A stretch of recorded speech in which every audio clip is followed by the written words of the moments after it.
Des fois, vous achetez vos jeux vidéo dans une boutique spécialisée de vente de jeux vidéo.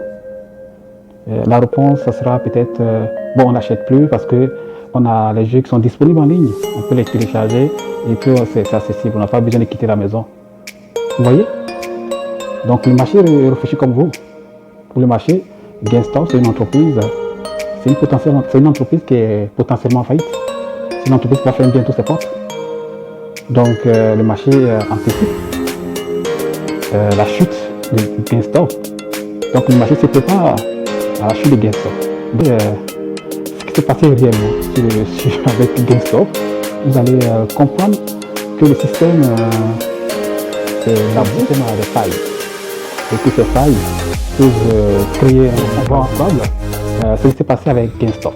Mais comme je vous ai dit, GameStop c'est une compagnie qui est spécialisée dans la vente de jeux vidéo et accessoires. Donc cette compagnie, elle est aux États-Unis, elle est au Canada. Donc cette compagnie avait des difficultés parce qu'on n'achète plus nos jeux en boutique. Tout ce qu'on doit acheter concernant les jeux vidéo, tout ça, on achète en ligne. Donc normalement la compagnie va fermer boutique comme on le dit d'habitude. C'est sûr, hein? Elle va fermer boutique. Donc il y a une communauté de joueurs qui ont passé leur enfance à acheter des jeux chez GameStop, qui connaissent GameStop. GameStop fait partie de leur vie. Donc ces gens ont décidé d'acheter des actions, c'est comme si c'était un coup de pouce. Donc dans cette communauté, ils ont décidé de passer le message. Au début, les actions étaient à 4 $. Donc ils ont acheté des actions, après c'est passé à 10 $, ils continuent à acheter, c'est passé à 15 $, ils ont continué à acheter. Parce que ceux qui ont acheté, ils se disent que ça monte. Et puis, GameStop a fait sortir, ça avoir un bon résultat. Et puis ils ont même nommé un nouveau conseil d'administration, tout ça, pour essayer de redresser l'entreprise et puis aller de l'avant. Donc cette compagnie qui devait se mettre en faillite, brusquement cette compagnie est de l'avenir. Donc les gens qui spéculaient que le coût allait baisser, les 4 $, on est passé jusqu'à 15, 20 $, après on est passé à 100 $, on est passé à 135 $. Tout d'un coup, ça ne baisse plus. Donc si tu as vendu à découvert, c'est-à-dire que tu as vendu des actions que tu n'avais pas. Mais il faut sortir du système. Sinon tu continues de payer des commissions. Donc pour sortir du système, c'est quoi? Il faut soit tu payes les actions, il faut les payer parce que ça coûte cher maintenant. Toi tu les as pas, tu as vendu à quelqu'un à 15 $. Mais tu n'avais pas les actions. Tu as spéculé que le fait que les actions ils seront un peu moins chers dans 6 mois, 5 mois. Et pendant ce temps, tu payes les commissions. Dans le moment, pour sortir le prix normal de l'action. Donc, c'était ça le fond du problème. Donc, pour ça, il faut arriver à trouver des actions. Si les gens à qui tu as déjà vendu, tu revends, bon, ça règle le problème. Mais ce qui s'est passé, c'est quoi?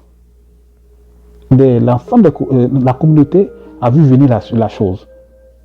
Ils ont vu venir le fait que les gens voulaient sortir du système.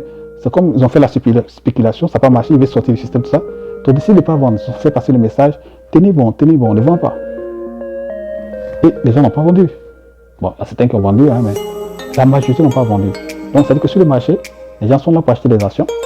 Il n'y a plus d'actions à acheter. Ceux qui détiennent les actions, c'est les gens qui aiment GameStop. Les actions, c'est pas pour faire la spéculation, c'est pour l'amour pour la compagnie. Donc, les gens ont décidé de ne pas vendre.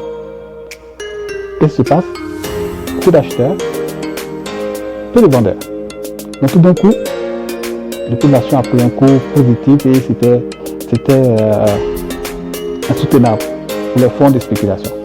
Ils ont utilisé des actions à découvert et à la suite, ils ont perdu beaucoup d'argent parce qu'ils se disent que l'action, en vendant l'action à 15 $, ils vont l'acheter en janvier à 5 $ et puis ils font un bénéfice de 10 $. Et l'action coûte peut-être 200 $. Donc vous voyez ce qu'ils perdent. Sans compter les commissions qu'ils payent. Ils sont retrouvés dans une situation que eux seuls ne pouvaient plus s'en sortir. Donc, indirectement, ils ont fait venir le marché. Donc, par exemple, si on achète des actions, on achète quelque part. Si ces acteurs décident de ne pas vendre, c'est le prix de fermer, par exemple, la cotation, la vente de telle action. Ça crée aussi un problème d'éthique. Donc, c'est ça qui est le fond du débat. Vous dites que le marché n'est pas aussi libre que ça. Le marché semble être libre, où c'est l'offre et la demande, mais arrêtez aux yeux du monde que le marché n'est pas aussi libre que ça. Même s'il est régulé, mais les acteurs qui sont dans le marché, c'est vraiment des acteurs ils sont un peu, ils biaisent le système. Parce qu'on ne peut pas arrêter de faire la cotation, arrêter de vendre, d'acheter, de vendre des actions parce que on veut faire sortir du système les gens qui perdent beaucoup d'argent. C'est ce que je tiens à vous dire aujourd'hui. Le cas de GameStop, vous avez plein d'informations sur GameStop qui circulent dans les médias, mais aussi ces informations.